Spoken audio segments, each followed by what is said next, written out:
ఈరోజు ఈ ఫంక్షన్కి వచ్చిన అందరికీ నా నమస్కారం.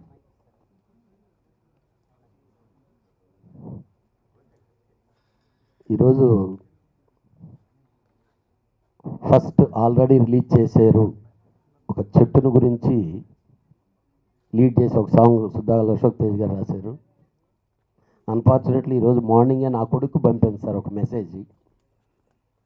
మార్నింగ్ ఒక చెట్టు, ఆ చెట్టు దగ్గర ఆడుకుంటున్న ఒక పిల్లవాడు ఫినిషింగ్ ఏమైంది అనే దాని మీద నాకెవరో పంపిస్తే ఐ రియల్లీ ఫీల్ ఇది ఈరోజు ఉండే కుర్రాళ్ళందరికీ తెలియాలి అని చెప్పి దాన్ని పంపే. మనందరూ గుర్తే ఉండుంటుంది, ఎవ్వరు కూడా మర్చిపోలేనటువంటిది మా గురువుగారి ఫస్ట్ సినిమా తాతామన్నాడు. ఈరోజు కూడా 2 వారాలకు ఒకసారి టీవీలో వస్తుంటుంది, ఈటీవీలో. అది దాన్ని చూస్తుంటే మన బంధాలు బాంధవ్యాలు ఎక్కడున్నాయి, మనం ఏమన్నా మర్చిపోయామని గుర్తు చేస్తుండేటటువంటి సినిమా. వీళ్ళంతా ఒక జరుగుతున్న టైంలో ఒక తరంగం మేఘాల్లోంచి వచ్చింది, అదే దాసరి నారాయణరావు. సినిమాకి పాటలు కావాలి, కానీ అవసరానికే పాటలు కావాలి. సినిమాకి ఏది అవసరమో అదే ఇవ్వాలి అని కొత్త వాళ్ళకి ఆ రోజున ఒక యువకుడు దాసరి నారాయణరావు సినిమాలు కంటిన్యూస్గా తాతమ్మనుడు, సంసారం సాగరం అలాంటి సినిమాలని వరుసగా తీసుకుంటూ తూర్పు పడమర ఏ సినిమాలోనూ మీరు చూడండి, ఆయన పాత సినిమాలు చూస్తా అంటే ఇక్కడ డ్యూయెట్లు అనేవి ఉండవు. ఒక కథ చెబుదాం అనుకుంటే ఆ కథ మీదే కాన్సన్ట్రేట్ చేసి కథకు సంబంధించిన పాటలే ఉంటూ ఉంటాయి ఎన్నైనా కానీ. కానీ ఈ మధ్యకాలంలో వస్తున్న జనరేషను ఏదో కమర్షియల్గా కావాలి అని చెప్పి అవసరం ఉన్నా లేకపోయినా డ్యూయెట్లు పెట్టి దాంట్లో వీలైతే కొంచెం డబుల్ మీనింగ్లు పెట్టి దానికి తోడు పక్కన కామెడీ సీన్లు ఒకటి యాడ్ చేసి ఇన్ని చేసినా కానీ ఓపెనింగ్ అనేది రావట్లేదు. 10% కూడా ఓపెన్ అవట్లా. అదే మనం కథ మీద కాన్సన్ట్రేట్ చేసి దాసరి నారాయణరావు గారు తర్వాత విశ్వనాథ్ గారు కూడా అలాగే చేశారు, మంచి సినిమాలు చేశారు. ఈ ప్రపంచాన్ని సృష్టించింది బ్రహ్మ అంటారు. బ్రహ్మ కోట్లాది మందిని సృష్టించింది, కానీ తనలా ఒక్కరిని సృష్టించలే, ఇంకో బ్రహ్మను సృష్టించలే. విష్ణువు కూడా అనుకుందాం సృష్టికర్త. విష్ణువు అందరినీ సృష్టించాడేమో, కానీ తనలా ఒక విష్ణువు సృష్టించలే. అట్లాగే ఈశ్వరుడు లేదా పరమాత్మ. కానీ సినిమా అనేటువంటి ఒక లోకంలో తాను బ్రహ్మై 100 మంది బ్రహ్మల్ని మాత్రమే సృష్టించినటువంటి ఏకైక బ్రహ్మ గురుగారు. ఇక్కడ అతిశయోక్తి లేదు. కోర రామకృష్ణ గారు కూడా 100 సినిమాలు చేశారు. ఇక్కడ మీరు అందరూ గమనించాల్సిన విషయం అది. వేదిక మీద ఉన్నటువంటి పెద్దలు వారిని తలుచుకుంటేనే ధైర్యం వస్తుంది.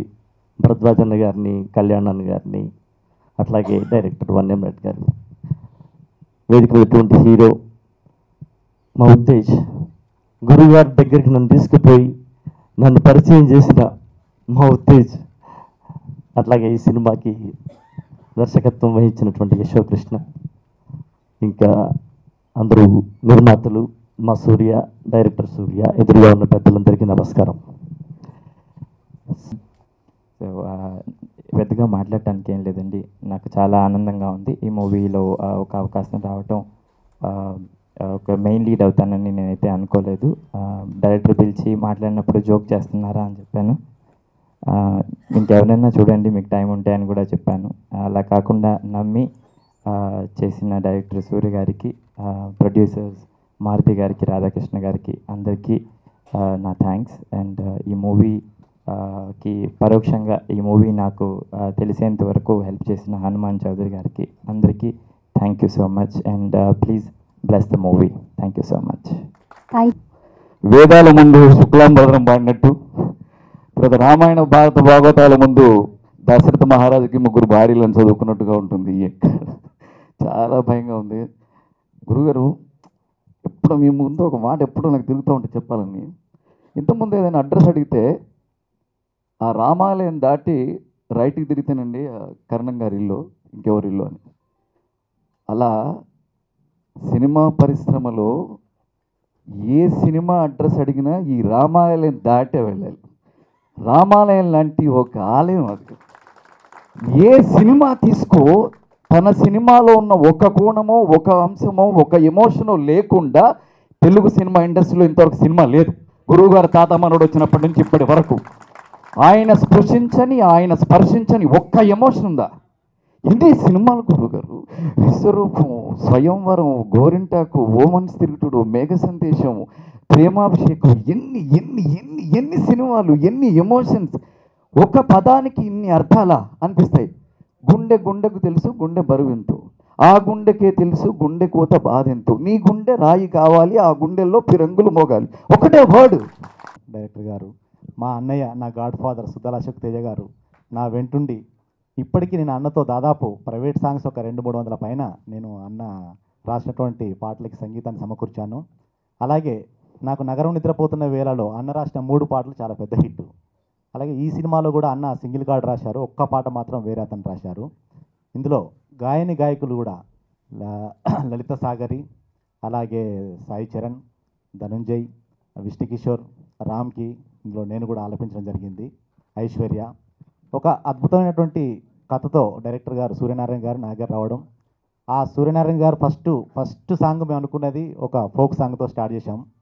దాని తర్వాత రెండో సాంగ్ నాకు ఇక్కడ ఓ చెట్టు ఉండేదనే పాట అన్న ఫస్ట్ ఆ సిచ్యువేషన్కు తగ్గట్టుగా సాహిత్యాన్ని రాసి తీసుకొచ్చారు. ఆ పాట చేసి ఫస్ట్ మా నాన్నకు వినిపించే ఆ పాట.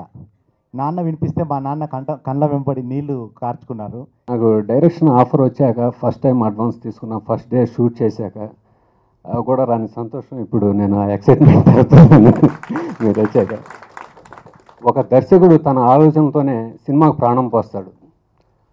100 మంది ఆర్టిస్టులు ఒక దర్శకుడిని తయారు చేయలేరు, అదే ఒక దర్శకుడు 100 మంది ఆర్టిస్టులను తయారు చేస్తాడు. ఏం కొటేషన్ సార్, అది ఎప్పుడూ నా మైండ్లోనే ఉంటాయి సార్. అలా చెప్పడానికి ఎంత గట్స్ కావాలి, అది మామూలు ఎవరు చెప్పలేరు. అది your extraordinary sir, great sir. Number of times ఇప్పటిదాకా కల్లో వచ్చేవాళ్ళు సార్, ఎందుకంటే మీ సినిమాలు చూసి ఆలోచిస్తూ మా డైరెక్షన్ డిపార్ట్మెంట్ చర్చిస్తూ అప్పుడప్పుడు మీరు డ్రీమ్స్ లేక వచ్చేవాళ్ళు సార్. అటువంటిది మీరు ఈ ఫంక్షన్కి ఫస్ట్ టైం నేను డెబ్యూ చేసిన ప్రాజెక్ట్ రావడం, మీరు ఒప్పుకొని నన్ను ఆశీర్వదించడానికి వచ్చిన thanks sir, thanks a lot. అన్నింటిని మించి నిజంగా ఈ సినిమా గురించి కానీ, ఈ సినిమా నిర్మాతల గురించి కానీ, ఆ నిర్మాతలు రాధాకృష్ణ, మారుతి, వాళ్ళ గురించి కానీ, ఆ దర్శకుడు నాకెవరూ పరిచయం లేరు. ఇంతవరకు నేను ఎప్పుడు వాళ్ళని కూడా చూడలేదు. ఒకరోజు సడన్గా మా అశోక్తి వచ్చి, గురుగారు మీరు ఒక సినిమాకి రావాలి ఆడియో ఫంక్షన్. అంటే రాకూడదని కాదు, నేను 3 ప్రాజెక్టులు ప్లాన్ చేస్తున్నాను, దాంతో సరిపోతుంది. స్క్రిప్ట్లు పక్కాయి రెడీ అయిన తర్వాత కానీ షూటింగ్కి వెళ్ళదలుచుకోలేదు. సో ఆ పరిస్థితులు ఉండగా, అంటే రోజు కనీసం 2 ఆడియో ఫంక్షన్స్ అయినా జరుగుతూ ఉన్నాయి. వాటిలో చాలా అప్లికేషన్స్ తోటి ఉంటాయి. ఒకదానికి వెళితే రెండో దానికి హలో అశోక్ తేజ వచ్చి అడిగితే నేను వస్తాను. అయితే ఇక్కడికి వచ్చిన తర్వాత నాకు అనిపించింది నిజంగా రావాల్సిన ఫంక్షన్ అని.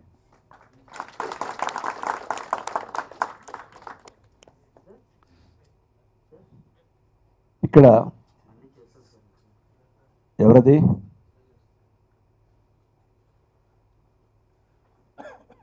ఇక్కడ బడ్జెట్ సినిమాలు చాలామంది తీస్తున్నారు, కష్టపడి తీస్తున్నారు, మంచి సినిమాలు తీస్తున్నారు. కానీ అవి విడుదల రోజునే తెలిసి మళ్ళీ 2 రోజులు అనుకునేలోగా సినిమాలు తీసేస్తున్నారు. ఇవి ఎక్కువగా జరుగుతున్నాయి. దురదృష్టం ఏంటంటే ఈ సినిమాల్ని టీవీల్లో చూడడానికి కూడా అవకాశం లేదు. కారణం శాటిలైట్ ఈ సినిమాలు కొనరు. వాళ్ళు పెద్దవాళ్ళు వాళ్ళ పెద్ద సినిమాలే కొంటారు. ఇది వ్యాపారం. అయితే సినిమా పబ్లిసిటీ, సినిమా ఆడియోలు, సినిమా ఫంక్షన్లు, సినిమాది ఏం జరిగినా అవన్నీ మాత్రం కావాలి వాళ్ళకి. అది కూడా వ్యాపారమే. కనీసం చిన్న సినిమాలు ఉన్నాయి, వీటిని కనీసం ఏదో రకంగా వీటిని మన ఇండస్ట్రీ మనకు ఉపయోగపడుతుంది, ఇండస్ట్రీ లేకపోతే మన ఛానల్స్ లేవు, ఇటువంటి సినిమాలు ప్రమోట్ చేయాలి అనే ఆలోచన కూడా ఆ టీవీ యాజమాన్యాలకు లేకపోవడం దురదృష్టకరం. అందుకే చిన్న సినిమా ఎవరైనా తీస్తున్నారంటే భయం వేస్తుంది. బడ్జెట్ సినిమా తీస్తున్నారంటే నేను ముందు రాగానే వాళ్ళని అడుగుతా ఎంత అయింది మీకని. ఇవాళ చిన్న సినిమాకి ఎంత అవుతుందో అంతకు డబుల్ సినిమా రిలీజ్కి పెట్టాల్సిన పరిస్థితి ఏర్పడుతుంది. ఒక ₹1 కోటిలోనో ₹1.5 సినిమా తీస్తే ₹1.5 మళ్ళీ రిలీజ్కి కూడా ఖర్చు పెట్టాల్సిన పరిస్థితి ఉంది ఇప్పుడు. అయితే తప్ప ఈ పోటీలో నిలవలేరు. అసలు పెద్ద సినిమాలకు అయితే పబ్లిసిటీ అక్కర్లేదు. బాహుబలి సినిమా ఉంది, నాకు తెలిసి రాజమౌళి ఒక్క అడ్వర్టైజ్మెంట్ పేపర్లో ఇవ్వలేదు, టీవీకి ఇవ్వలేదు, ₹1 ఖర్చు పెట్టలేదు పబ్లిసిటీకి. నాట్ ఈవెన్ సింగిల్ రూపీ నాకు తెలిసి, ఇఫ్ ఐఎమ్ రైట్. ఆ టీవీలో చేసుకుంటాయి.